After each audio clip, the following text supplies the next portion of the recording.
Their work will deteriorate, and then now that's your problem to deal with. Or they might end up missing work, and you don't know why. But if you know why, it makes things a little bit easier for you and for them. It also keeps communication open. I know we know everything that's going on in each other's lives because it makes things easier for all of us. If Amy says, "Hey, I got this patient, but do you think Jessie can handle it?" And I'm like, "No, Jessie's got too much right now. Let's just keep her with her follow-ups for the next week, and this way they can ease up on some stuff that's going on."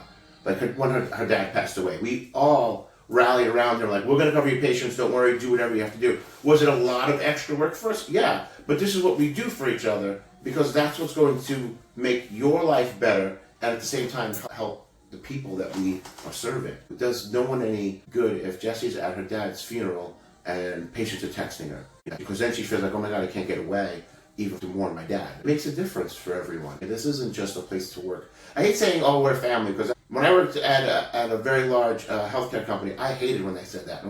You people treat us like crap. You don't treat family this way. But I really treat everyone as if and I do care about them. Whether it's my students who come to me and they're with me for a year or someone who works here, we all have to help each other. And I take that responsibility very seriously. Because if I don't, like Jessie's son's big into soccer, and she's like, "Oh my God, we got to do this. We can't get sponsors." "Oh, we'll sponsor." Does it make things easier for you if we sponsor? She's like, "Oh my God, yes." "Okay, we'll be one of your sponsors." Like, it's fine. Like, it's no big deal. It's just a little bit of money. If that little bit of money is going to make your overall life better, well, then you're going to be treating our patients better, which is what we want. We want the patients to have the best care possible. So I just feel like I'm always responsible for that stuff. But the other lesson we learned is you're responsible for people from the time they come under you pretty much until the day you die. When someone leaves here, and 2 years from now, 3 years from now, they contact me for a job reference or a referral. I am obligated to give them a good referral so this way they can still be productive in their life. As long as I'm not lying, I mean, I wouldn't do that anyway, but But if someone leaves here on good terms, someone has recently, and it's like, yeah, of course, I'll always be a reference for you. Why wouldn't I? That'd be crappy of me to not be. Be like, "Hey, they left and we had other plans." Like, people's lives change. It happens. People's lives go in different directions. That's it. Caliper is sponsoring a lot of different places, businesses, Yes. and events. I didn't know that part of it was more purely So helping out. we want to give back to the community. I would rather spend our advertising dollars on donations. We're helping a group of people who need the help. If whatever the promotion that they do for their events, and they put our name out there, well, that helps get our name out there to a different group of people that an ad might not have focused on. The return on investment is the same. You have no idea if an ad works, but you have no idea if donating works. But I know that donating dollar is going to a good cause. I'd rather spend our marketing dollar there than, say, a Facebook ad. Facebook doesn't need my money, but downtown Main Street, Newport Richie station does for their events, because that's helping our community. Tampa Bay fast pitch girls softball. Our money matters to them. Our sponsorship matters to them. Instagram, they don't care if I spend $200 or $1,000, but you give that $500 to WPBA, and it's like, "Oh my God, thank you so much, it's helped." We did the naming sponsorship for WPBA's Bowling for Boobs, their annual cancer fundraiser, and that helps people here in the community. That's not money that goes to like Susan Gorman, which is a fine organization, but you don't know what the dollars are for. But when you give to WPBA, this money is helping your neighbors. This is money that's going to a waitress at the restaurant that you go to who's struggling, that you don't know about. I'd rather know that I'm spending our money rather than giving it to huge corporations who don't care about us, to small charities in our area that do. That it does make a difference in the lives of the people that we see walking up and down the street or shopping in the stores that we're shopping at. We know we're helping because we see the help. We don't need the thank you. And when you advertise, you're not getting anything anyway. Like I said, it's the same return on investment. You have no idea, because everyone calls and they say the same thing. "How'd you hear about us?" "Oh, Google. And that's how they get your number. So in the person's mind, "Oh yeah, I found you on Google." So it doesn't matter what we do with the advertising money. So at least let's just do something good with that money, And like I said, Facebook doesn't need our money. They're fine without it.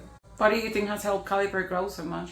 I think it's the passion that we have for helping. We've all worked in mental health, and we've seen, or in medicine, Because like Jenny, my wife, she was an emergency room nurse, and she saw a lot of mental health issues not being addressed properly. Karen, their therapists, they worked inpatient. Jesse worked inpatient. I worked inpatient. And you start to see the gaps in care. You know, when I worked in the ICU, I saw a lot of people having anxiety, and they're in an ICU. They should have anxiety. Whether it's an underlying and ongoing thing that they've had before, or just in the moment, when you turn around and you tell this, you know, the doctors, hey, you have some mental stuff going on. They're not here for that. You know, they're here for XYZ. They're not here for ABC. I'm like, okay. I was advocating for it so much that one time in a meeting, someone was like, listen, and they were really nasty. They weren't nice. They were not trying to give me some career advice. They was really nasty. They just were like, listen, if you care so much about mental health, go be a psych nurse. I was like, you're right. I will. That's an awesome idea. A month later, I was working inpatient, you know, in Dunedin, and it was like, yes, this is exactly what I needed to do, you know. But even there, I started to see the gaps in not so much care there, because what we did there was we did the absolute best job that we could. It was gaps for when patients left. I worked night shift, and when you work night shift, you could be a little bit, I don't want to say gruffer, but a little bit more blunt, where in the daytime, I don't think you can on day shifts in a hospital. You're seeing the same people come around. It's like, you just left here 6 weeks ago. You were great. You looked awesome. What happened? Well, you guys could only give me a month's worth of meds, and the place that you referred me to has a 3-month wait. Or the place that you referred me to, I went there and they said the appointment was canceled. So I have my meds again, so I gotta come back to the hospital. I saw that gap and I'm like, well, that gap needs to be filled. I became a psych nurse practitioner and went to work for a big company here in the area, and I was like, I could do better. Because you start talking to patients and they're like, well, yeah, it's about a 2-month wait to get in here to see you. And that's unacceptable. If someone had hypertension and they called their primary care doctor, I don't know, and it might be the case, and I'm just saying that it's not the case because I don't know, and I could be totally wrong. You call their primary care doctor and you're like, or a primary care doctor, hey, I'm a new patient, I just got out of the hospital, they had me overnight for chest pain, I need to come in. Is the wait 2 months? Because if it is, it's terrible. And, you know, that needs to be addressed, but it shouldn't be. So I was like, well, what could I do to make sure that these people that are getting out of hospitals or who need mental health care aren't waiting 2 and 3 months? Well, we see people next day, the latest. If someone calls, right now we're doing this at 8:45 on Friday. If someone calls this morning at 9 o'clock and tells Amy they need to be seen, Amy sends them out intake paperwork. Let's just say they fill it out by 11 o'clock. They have an awesome chance of being seen this afternoon. All of us have openings in our schedule for patients that need to be seen today because they don't have medications. It happens a lot. Oh, I had a provider, especially on the weekend, Friday, Saturday, Sunday, and we have people who work Saturdays. We have people here who work, you know, like until 8 o'clock at night, seeing patients because we want to have access. We want to make sure people have access to the mental health care. We never want to be where it's like, well, yeah, I can only get to that place, you know, from 9 to 5. And I got to take time off from work. We don't want that. We'll see you after work. We have people who work Saturdays. It's fine. I might not be here on Saturday, but someone is here almost every Saturday working, whether it's in office or tele. Because you realize, like, oh, I'll just take ADHD you know, patients, perfect example. I had an appointment with my doctor on Thursday. I went there. They said it was canceled. They don't know when they can reschedule me for. I'm out of my meds. I need my meds to function. Okay, well, we don't want you to not function. We want you to have the highest quality of life possible. Boom, here it is Friday morning. You can either get seen Friday afternoon, or we have someone who's working Saturday morning. Now you get your medication Saturday afternoon from the pharmacy, and all's well. Your status quo for your life has maintained. There was no decrease in quality of life because you can't get whatever prescription medication you need for the next 2 months. To me, it's insane to think that someone's waiting. If I was working at a large practice, knowing that as I'm sitting here talking with a patient, there's a waiting list, not a waiting room, a waiting list out there in society waiting to come in here. And it's like, well, what do we have to do to make sure that can get reduced at the very least? So that's how we do it here. We try to see people same day or next day at the absolute latest. You know, we want you to get seen as soon as possible. That's for therapy as well? Therapy as well, yes. Karen and Yvette and Haley, who's just joining us, they all have openings on their schedule for people who need to get seen today or next day. I'm curious how they manage, because when I was working as an admin, I will answer calls, and people who usually wanted to see the same day should be going to a hospital rather to the office. If they're in crisis and they're in danger, by all means, go to the hospital. But there are sometimes it's like, hey, I'm not in crisis to the point where I'm dangerous. I just need someone to talk with. We have that. Not every crisis is ER worthy, which is why sometimes people get treated the way they do in the ER because they're coming in for something that can get treated, elsewhere. But if people don't know, like where you're supposed to go, you're in your community. The beacons that you would gravitate to would be a fire station or a hospital, because one way or the other, they're going to, at the very least, tell you where to go for help. If you don't know where to go, that's where you would go. Whether it's you get admitted, even if it's for a medical thing, or they're like, hey, here's some services you can get outside of here. You don't have to be in the ER. Well, boom, here we go. We have a therapist that would be able to see you. What would be your suggestions for knowing when to seek help? When you feel totally overwhelmed, and if you feel like you're drowning and you can't get up out of the water, you need help. If your life issues, whatever it is drowning you, and you feel as though you need some swimmies, well, now you have to, that's when you go for help. If you feel like you can't even just tread water on your own anymore, and you need someone to throw you that line, well, that's where we would come in. We all have it. We all have mental health issues. We just don't all address them, and we should, There are times even in my life where I'm like, oh, I know I have some trauma that I need to address. And there are times I'm like, well, I know I need to address that, but I'm a little afraid right now, so let me hold off on it. What are the type of things you see most commonly here? Anxiety, ADHD, and then for me personally, men's mental health issues. Men are probably... Women have a distinct advantage when it comes to that. They are raised to deal with their emotions, at least even if it's just internally. Men aren't, especially Gen X. Gen X was raised by the boomer generation, and it was like, you gotta be like John Wayne. We need better role models, and the only way we could give better role models to our children is to be those better role models. We can't tell our kids, especially our sons, we can't tell them that they need to be this type of man, but if they have these issues, you can't tell them to ignore them. If your kid breaks his arm, you're not gonna ignore that broken arm and be like, tough it out, you're a man. No. So it's the same thing if they have anxiety or depression, low self-esteem. You don't just tell them, well, just snap out of it. That's not how it works. You talk to the kid, have them address it so that they can be better. My own son, I mean, he has anxiety and he wasn't telling us for a while. And then we just saw it, and I'm like, one day, like, what's going on? He's like, I am a little overwhelmed with school and transitioning in life, and I'm getting ready to graduate. I don't know how to handle any of this. Okay. Well, now we're going to help you, because you've realized you can't handle it on your own, and we see that that's an issue, and so let's talk and see what help you do need, and let's get you that help. How could I expect him to go and get good grades and be a good student and be a productive member of society if he has something that's wrong with him that's not being fixed? It's no different than if he had a learning disability. It's no different than if he had, diabetes. Like, well, yeah, we're going to address it. How could you go and have a life if we're not fixing the illness? Mental illness is the same. It's the same thing, and we do tend to ignore it. More so in men. We do, because like we said, for Gen X, we just get told, F it out.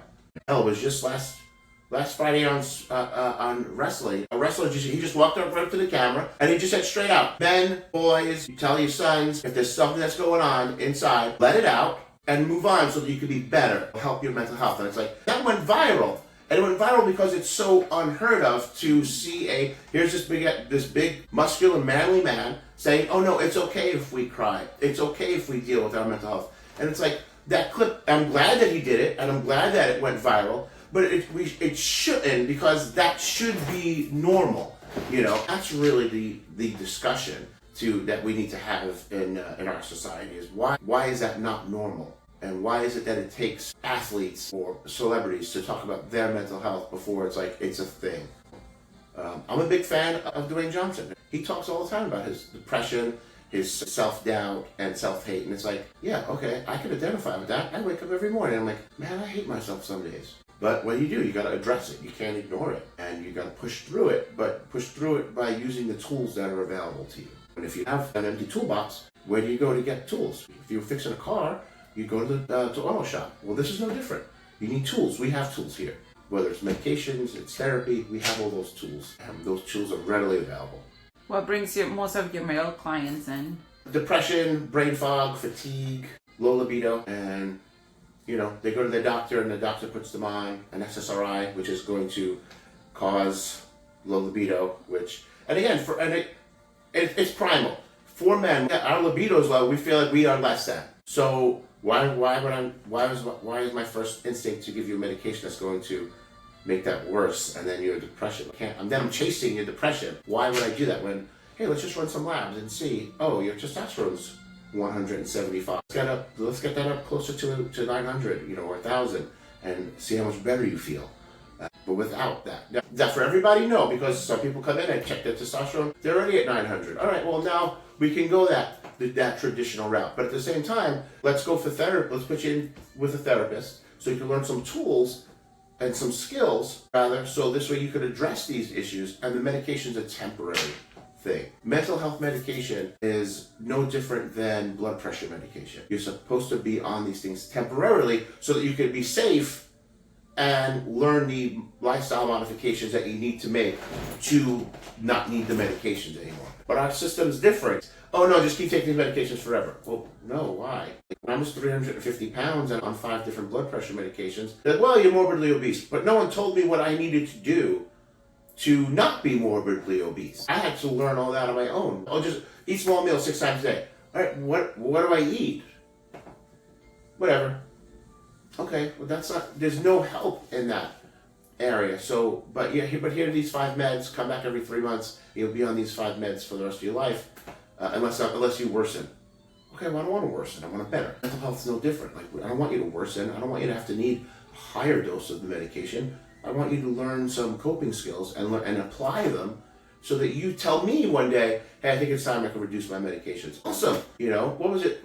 In October, I had 3 patients in the same afternoon say, I'm ready to get off my medications. I was ecstatic. From a business standpoint, that's terrible. But from a caregiver's point of view, like, this is awesome. This is why I do what I do. For someone to come and say, hey, I don't need you anymore. My Suboxone patients, they've all come to me saying, hey, I have a doctor who tells me I gotta be on this medication forever. You don't have to be on it forever. You need to be on it while you learn about your triggers on addiction and how to handle those triggers on your addiction and address those issues. The medication is just to help you not feed into your addiction. It's not meant to give you something else to be addicted to. It's meant to help you so that you can learn these skills so that now we can get you down on the Suboxone to the point where we get you off of it, without you having to be embarrassed when you go for a job interview and you'll have to explain why this medication's in your system. Like, it's embarrassing. Who wants that, What are some of your go-to tools that you suggest here? Verify. And a lot of people get diagnosed with ADHD incorrectly. They were told when they were younger, oh yeah, it's ADHD. Well, did you ever take a test? No. Did you ever have your diet looked at? No. Okay, well, college kids come to me like, oh yeah, I have ADHD. I need Adderall or Ritalin or Vyvanse. And I'm like, okay, how many energy drinks do you drink a day? Oh, like 6. Okay. I have problems sleeping. What time is that last Red Bull? 8 o'clock. 8 o'clock at night, you're like, anything past 2 o'clock, caffeine intake, you need to start reducing. And they're like, wait, but I have classes, I need it. Like, okay, but then you can't expect to fall asleep at 9, 10 o'clock. If you get up in the morning and you're having a Red Bull at 6 a.m. or even a cup of coffee at 6 a.m. and that gets you to noon, well then at 6 p.m. you shouldn't be having another cup of coffee because that's going to give you 6 hours, probably maximum at that point of the day, before you're able to fall asleep. You can't expect it to not work at that point. Like, medication's not going to do it for you at that point. Let's look at the lifestyle. And let's look at your diet. It's trades, men who work in trades, they grab whatever they can grab over the course of the day. And it's like, okay, well, if you're eating McDonald's every day, you're going to feel this way because that's how this food makes you feel. It makes you feel sluggish. It makes you feel like you don't have the energy. It makes you feel crappy because it's crap. So let's start there before I prescribe anything for you. When people tell me that they can't sleep and I go through the caffeine intake with them and that's fine, I'm like, all right, what do you do now before sleep? What do you mean? Before bed, what are you doing? I do what everyone does. I lay in bed and scroll on social media, whether it's TikTok or Facebook for an hour. Okay, but you're exciting the dopamine receptors of your brain by doing that. How do you think you're going to sleep if your brain is now excited? Like, oh yeah, I have racing thoughts. Yes, because you may be creating those racing thoughts by scrolling for an hour. Why don't you just try laying in bed and controlling your breathing for a little bit? We live in a day and age where if you don't know how to do these things, And you go right on the Googles and you type in guided sleep meditation. It takes you right to YouTube, and there's an awesome channel. I think it's called The Honest Guys. They have guided sleep meditation videos of various lengths, and it works. I know because I've used it. When I worked night shift and I was in school in the daytime, I had no idea when I was supposed to be sleeping. I turned to these guided sleep meditation videos, and they helped me to go to sleep. Now, there's one that's like 20 minutes. I would have to listen to that sometimes 3 times to fall asleep. But if I put that on now, I get to the 5-minute mark because my brain is now trained to accept the lessons that I'm getting and the guidance that I'm getting from the video to now go to fall asleep and to stay asleep. I didn't have to take a medication. I'll take melatonin, but that's more of like personal preference. But if I didn't want to take melatonin, like last time I didn't take melatonin, I went right to sleep because I know what I have to do now to get myself to go to sleep. I know how to control my breathing because I got the tools that I needed without having to start taking trazodone or, oh my God, Ambien, you know. People come to me on Ambien and like, oh yeah, but I'm sleepwalking. I'm like, well, cut out the Ambien. Maybe we should try something else for sleep. Maybe try some chamomile tea that you could get at Publix before we take up this job. I always say you have to have the right hammer for the right now.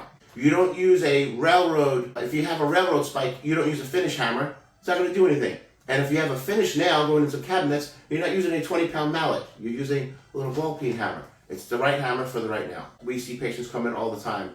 Their mental health issue being the nail, and they have not been given the right hammer. A lot of times they've been given the big hammer. That serves them no good.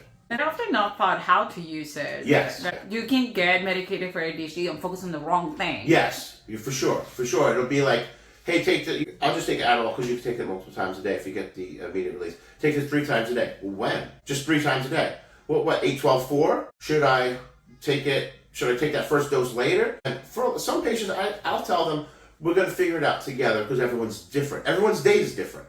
You know, if you're a college student like my daughter Abby and you have classes from 10 a.m. to 8 p.m., you taking one at 8 a.m. might not do anything for you.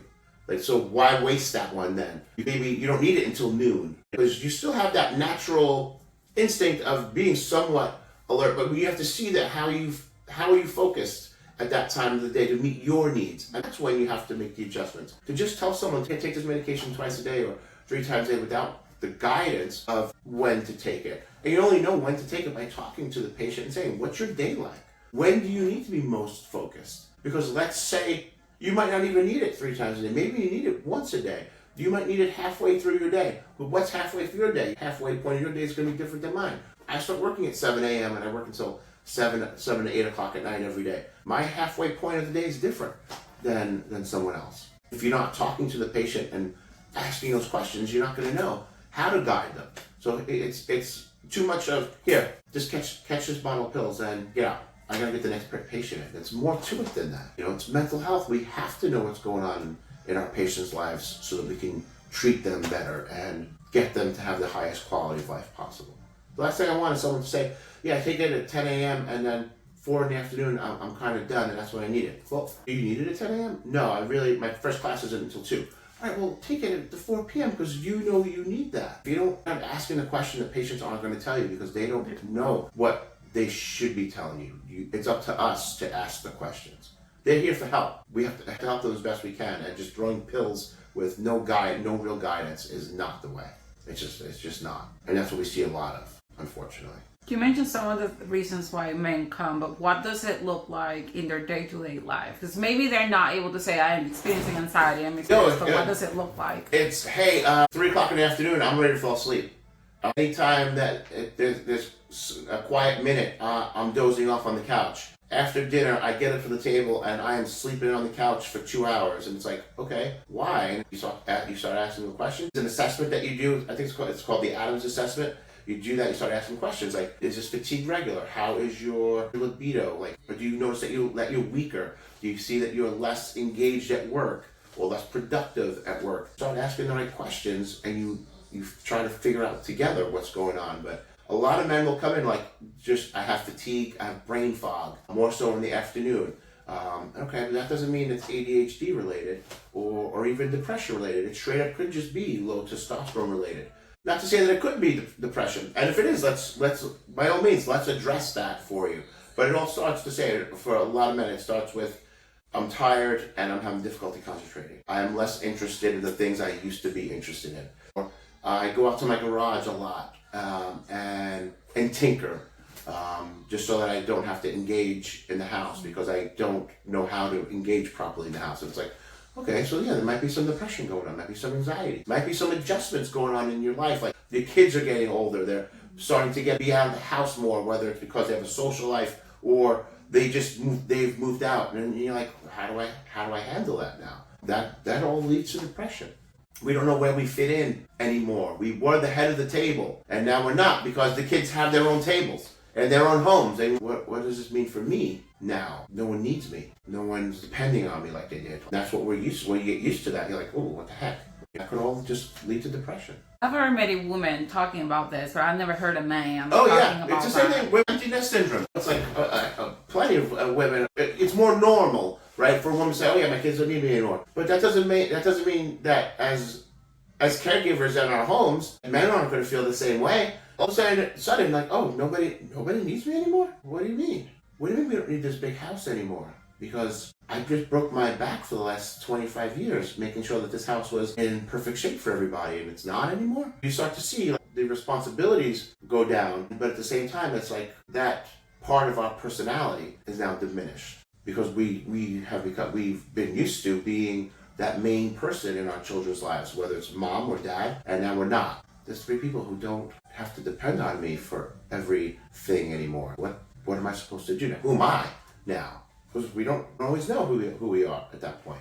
We have to figure it out. So yeah, it is depressing. It's no different for men. We just don't talk about it because it's taboo to talk about. But it's not. It shouldn't be. It's totally normal. For me as a dad, there is a certain amount of pride that comes with it. Like, Brittany doesn't need us for anything anymore. But we get to see her and we get to enjoy our time with her. But there's not that, hey, could you fill my Starbucks card? You know? She was a great example. She called me one day. She's like, you spoil my brother and sister. I know. I said, but I spoil them because I love them. I feel like I should spoil them. 2 days later, she sends me a text. She was in school at the time. Hey, could you put some money on my Starbucks card because I'm in school? And I'm like, yeah, it's fine. I'll do it. But 2 days ago, you just told me I spoiled your brother and sister. But it's like, yeah, do those calls come anymore? No. I miss those text messages because it's like, hey, they do still need their father. They still do. They still need something. So without that, yeah, it does. There is a mental health aspect to that gets ignored. Because a lot of guys will get all macho about it. It's like, oh yeah, they don't need me anymore. Ha ha. But at the same time, it's, oh dang, they don't need me anymore. There's no one saying, hey, can I have $20? Or hey, I'm going to the movies. If my kids came home today and said, oh, we're going to see Captain America without you, I'd be crushed. That's what we do. Like, what do you mean you're going to see it without me? No.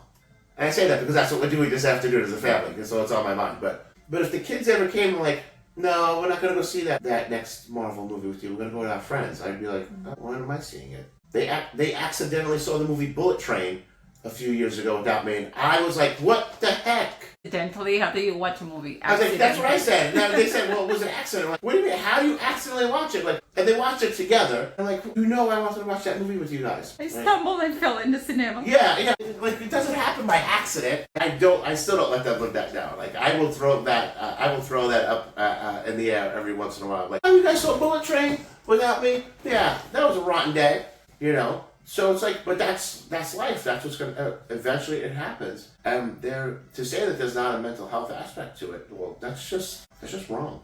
Well, there are other areas that men should be talking more about. Intimacy. As we get older, especially if our testosterone gets lower, we don't want that. We won't go to sleep. When my testosterone was low, the last thing I wanted to do when we got into bed was anything other than I just want to go to sleep. And it starts to get that, well, what's wrong with me though? Is there something wrong? Is there something wrong with us that I don't want that anymore because I always did want that? If you're afraid to address it, it's never going to get fixed. So for men, I had a patient just come in yesterday. It was his 3rd follow-up with me for testosterone. He came in depressed, low libido. He's like, I feel amazing. I wish I didn't wait so long.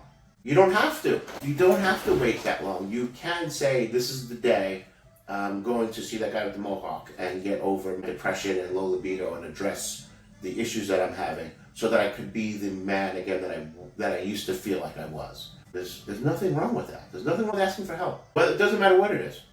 Well, if you were lifting something heavy, you would ask for help. Like, I cannot lift this. It's too heavy. Someone help me. Why would you carry this load around on your back without asking for help? Especially when we can make that load lighter for you to carry, or get rid of it altogether so you're not carrying it at all. So yeah, definitely address those issues. What do you think people wait? Shame, pride, ego, for sure. Even sometimes it's just they don't know where to even start. They just think, oh, this is part of getting old. It's not. But we all get old, but that doesn't mean we have to age. You don't have to be old. We were in Sam's Club 2 days ago, and this old man just walked up to me, and he's like, and Jen was with me, he was just like, hey, don't be getting her pregnant. And I'm like, we're both in our 50s, so we ain't getting pregnant. And he was like, no, you aren't. I'm like, yeah, man, 1973. And he was like, oh, but you don't look it. And I'm like, yeah, because we take care of ourselves now.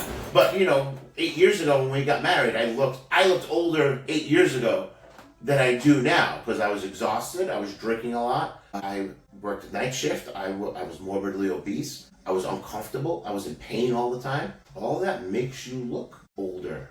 I was not exercising. I didn't exercise this morning because we were out late last night.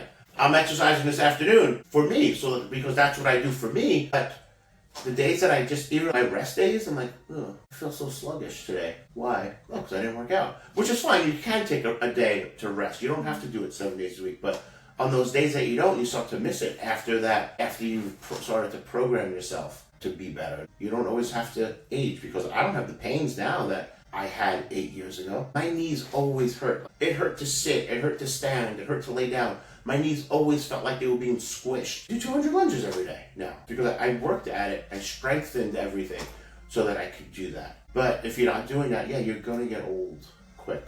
You don't want that. You want to get old long term, not old short term. You don't want to get old fast. You want it to be as slow as possible. Something I almost always end up talking with healthcare providers is common, not normal. So a lot of the things that we start feeling as we age, we start saying, oh yeah, that's common. Like fatigue, like decreased libido. That's not normal. We think that's normal, but it doesn't have to be normal. The new normal should be that we take care of ourselves so that we feel better and we don't have that pain.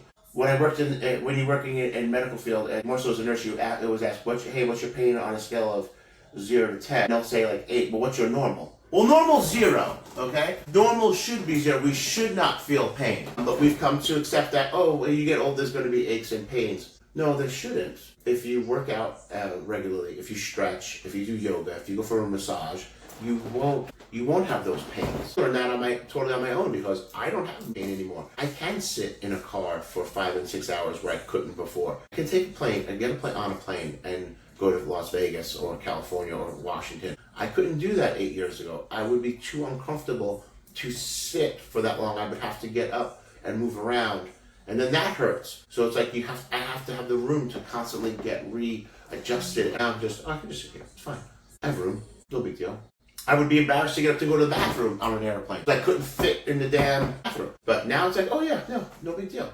All that plays into your mental health. When you're like, oh, I don't want to travel for whatever reason, it's like, well, I'm missing out on stuff. The stuff I'm not going to go do because I am a certain way or I feel a certain way. Like, let's feel better. So this way we can enjoy life the way we're supposed to enjoy life. Why do you think it's important to combine that with therapy? Because, therapy is going to give you skills that you need to handle situations, and making lifestyle modifications it'll make you just adapt easier to what you have to do. It's all programming. You'll get into whatever routine you make for yourself. If you make that routine for yourself of sitting on the couch all day Saturday, doing nothing, it becomes, now it's not just Saturday, now Sunday, Monday, Tuesday. That's what you have programmed your body and brain to do. But if you start training your body and your brain to be awake earlier so you can work out and get that workout in, and you start getting that endorphin release that you get from working out, well, now you become addicted to that good feeling that you get, those endorphins that get released when you exercise, those feelings of euphoria that come over you after you got your workout done, your addiction,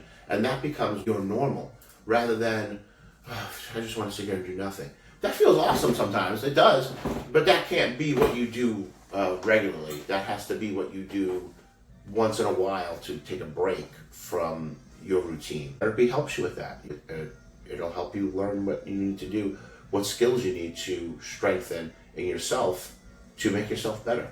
When you get to come next week and say, hey, I did the thing we said we were going to do. Oh, for sure. The satisfaction. And I know our therapists, they give their patients homework. Like, hey, whether it's a workbook or a worksheet or some skills or something to look up for themselves, and they come in that next week and they say, hey, I did that. And for me with my the medication management patients, and I ask them straight out when I do my sleep assessment with them, next week or next month when you come in, I want you to tell me that you've made some changes. Sometimes I don't have to ask. They come in like, hey, that YouTube channel about the guided sleep meditation, that is awesome. It helps me so much. Or, hey, I started journaling and that helps.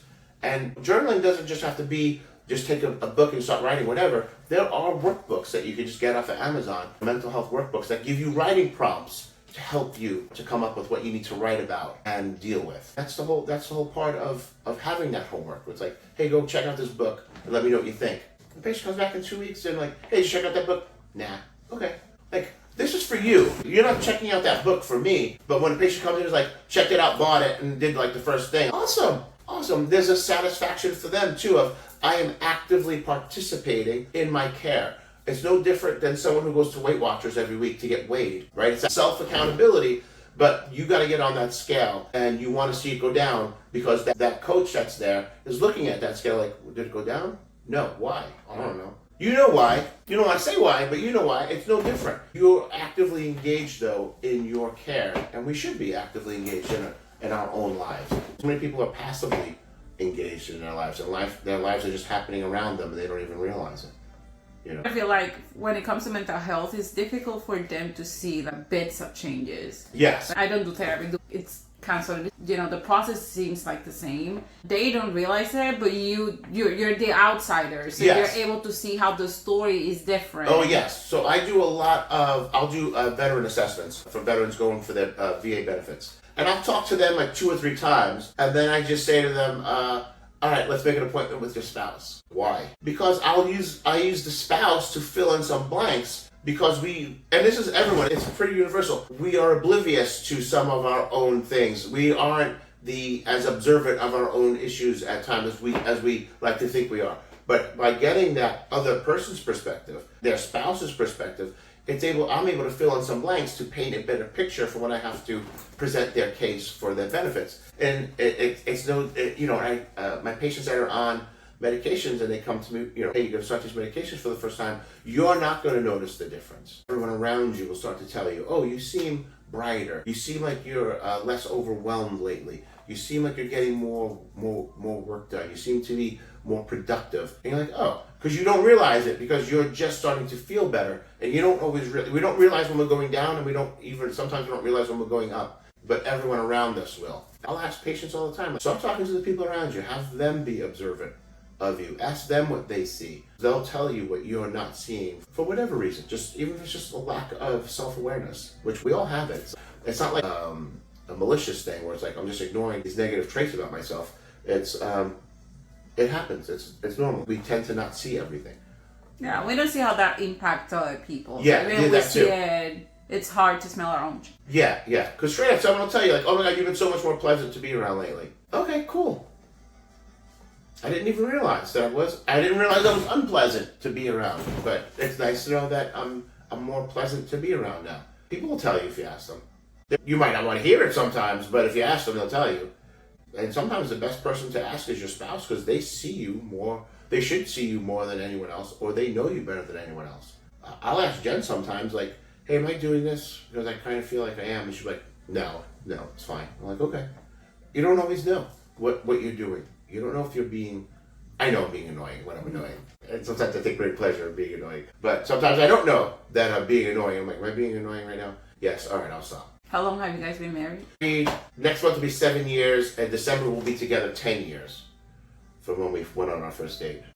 We are together 24 hours a day, 7 days a week. We work together, we live together, we drive back and forth together, because I hate driving. Jen loves driving, so it's perfect. I never have to drive to work anymore. Jen drives because she loves driving, and I hate driving, so it's perfect. And you just find each other's strengths and weaknesses in a relationship. Can Jen bring all the groceries in one shot? No, that's what I do. That's what I bring to this. I could carry all 20 bags of groceries in one trip. Just hold the door open. Any other relationship words since it's Valentine's Day? Communicate. Always communicate. Try not to go to bed mad at each other, because then you wake up mad at each other. Now, whatever the issue was yesterday is not resolved, and it's going to take another day away from you guys. So always communicate, always. If someone needs a break from the communication, say, all right, let's take a break. We'll come back to this after we process it, but you don't want that processing to go on for too long, because then you're removed from the situation, and then it might not ever get resolved. So it's fine to take those breaks in an argument, but it can't go on for too long. The argument can't go on for too long, and the unresolution of it can't go on for too long. You got to have it resolved so you can move on, and this way you're stronger then together. We go through everything together. That's what we're supposed to. We're a couple. We're stronger together. Practice here runs better because Jen's here. I'm more focused. I'm easier to deal with because Jen's here. I could go and I could talk to her. She understands where I'm at. Everyone was like, oh my God, you guys are gonna work together. It's gonna be terrible for you guys. No, it's made us better as a couple, for sure. You know, and then I feel bad for anyone who doesn't have that, because it's amazing when it happens. You know? If people were to take one thing from you, what would you want it to be? Address your mental health issues. It will make you a better person. It'll make you a better partner, make you a better parent, but overall, it'll make you a better member of society, for sure. Yeah, can you tell me a little bit of who are you? What do you do? What does Caliper offer? I'm Andrew Hewitt. I'm a psychiatric nurse practitioner. I am the co-founder of Caliper Wellness. We are here to address everyone's mental health needs, from just therapy, medication management, testing for ADHD, testosterone management. Whatever you need, we'll be able to help you. And if we can't help you, we'll tell you where to go to get the help. I don't know if you know, do you see we're starting book club? Yes, that actually looked pretty cool.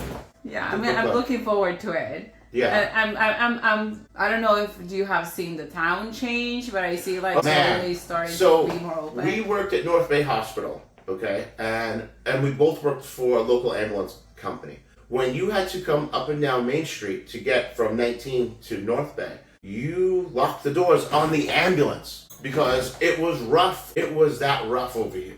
It was bad. When we worked in the ER, Friday and Saturday nights were okay until 3 o'clock in the morning. Then from 2 o'clock in the morning until 7, it was rough. And I won't lie, it was violent at times. Like, people would come in drunk and disorderly. They would walk into the ER ready to fight with whomever. And it was like, what the heck? Because the bars let out. Yeah, it was rough down here. You would avoid coming down here. And now to see how it is, it's amazing. Yeah, it really, really is. We belong to the downtown Newport Richey Main Street organization. It's all about preserving and elevating the area as much as possible. It's an absolutely awesome area to be in now. The restaurants are here. There's an art gallery. You know, there's so much down here now that wasn't here even just 5 years ago. It really is amazing to see. Someone was telling me there were at some point 5 gay bars in Newport Richey. I don't know where they have gone now. But yeah, I don't know where they've gone. Yeah, there was one called Top Sale. I don't know where they went to now. The Magic Mind show kind of gave me a little bit of hope, like, oh, this town is being a bit more open now. Because I've been told, like, you want to do, it's not going to work here. Because I do live here. Yeah. I get told the same thing about mental health. People in Pasco County don't care about mental health. Well, you know, from one nurse practitioner to 4 nurse practitioners, from 0 therapists to 3 therapists, I dare to say that that's an incorrect assessment. What you're doing, it'll take time, but yes, there's a need for it. But again, there's a stigma with going for sex counseling. There should not be, but there is. That stigma is strong here. I feel it even with mental health. But just keep chipping at it. You'll get there. I was scared I was going to scare Melissa away, because I sent her a list of maybe these books, and one of them was Polysecure. Maybe the other ones are okay, but when she sees it, she's going to say, go away. Well, you know, and she did. The bookstore on Ridge used to do drag storytelling. Oh, really? And I took, my daughter's older. I think she was 18 at that time, or 7. Yeah, she was 18. And we went, and it was fun. I mean, I don't know. I've been to many drag shows, and I just find them to be. I'm an entertainer. I love anything outrageous for entertainment. I'm all about. You know, when we went to Seattle last year to visit our other daughter, we were ready early because we're on East Coast time. You know, they're still on West Coast time. So here it is. It's 10 a.m. You know, well, now for me, like, well, that's 1 o'clock in the afternoon. So I'm ready to do stuff. I'm ready to go to the bar. So we were just walking around, and we literally walked across a place. The sign said brunch drag. Danny and I walked in, and we just told the kids, this is where we're at. We're at a drag show. How are you guys doing a drag show? That's what's here. So we walked in.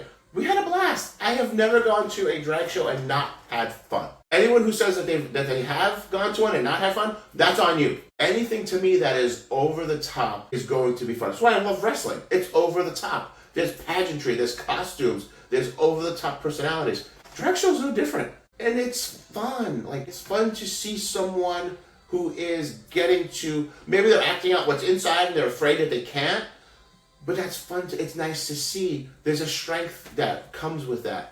And it's like, it's awesome to see when it's, even if it's done bad, who cares? It's like a magician. Even a bad magician is a good magician. It's magic. Yeah, a magician changed my life. We went on a cruise and it was so bad. Everybody was laughing, I had never seen a worse show. Yeah. But to me, it was, if he can get hired, I can build my own practice. Exactly. If this guy can make a living, listen, you take the worst actor, the worst stand-up comic, and if they're making money, then you can do what you want to do. For sure. Carrot Top is probably the worst stand-up comic ever. He's booked in Vegas all year round. He's making a damn good amount of money. You can have your own practice. If Carrot Top could make millions doing stand-up, and he's terrible, you can have your own practice and be successful at it. For sure. Any final words? Now for real. Okay. It's okay to doubt yourself. It's not okay to not take the chances that you need to take in life because you might doubt yourself. You are meant to take chances in life, and don't be afraid to fail. If you're not afraid to fail, you have a better chance of being successful. I heard that once and it stuck with me. Thank you, Andre. No problem. My pleasure.